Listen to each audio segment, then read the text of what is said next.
in accordance with the purposes and principles of the United Nations. This is the touchstone for the Council's credibility and legitimacy.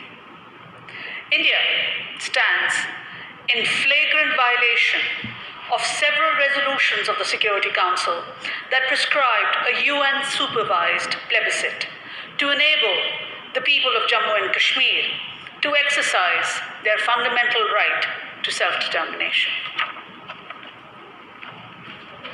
India's gross and systemic violations of human rights in the Indian-occupied Jammu and Kashmir have been extensively documented by international human rights and humanitarian organizations, as well as the Office of the High Commissioner for Human Rights in its successive reports.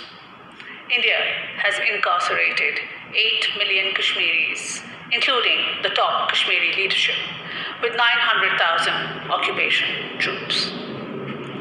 The people of the Indian-occupied Jammu and Kashmir have been suffering under an inhuman lockdown and military siege for over 10 months following India's illegal and unilateral actions of 5th August 2019. The entire region has been turned into a large prison with unprecedented restrictions which continue despite the ongoing COVID-19 pandemic. India has persistently defied requests to allow international monitors into the occupied Jammu and Kashmir.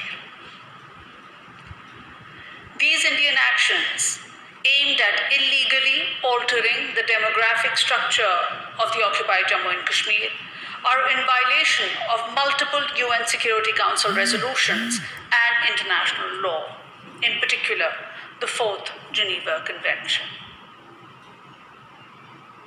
While the world is grappling with the unprecedented COVID-19 pandemic, India is busy, unabashedly, advancing the RSS BJP-inspired extremist Hindutva ideology.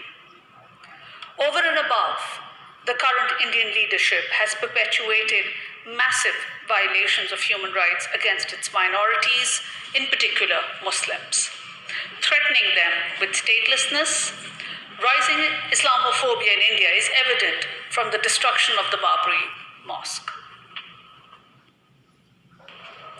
The imposition of the Discriminatory Citizenship Amendment Act, initiation of the National Register of Citizens process, and the targeted killings of Muslims in repeated pogroms in Mumbai in 1993, Gujarat 2002, and New Delhi in February 2020 are various facets of this phenomenon.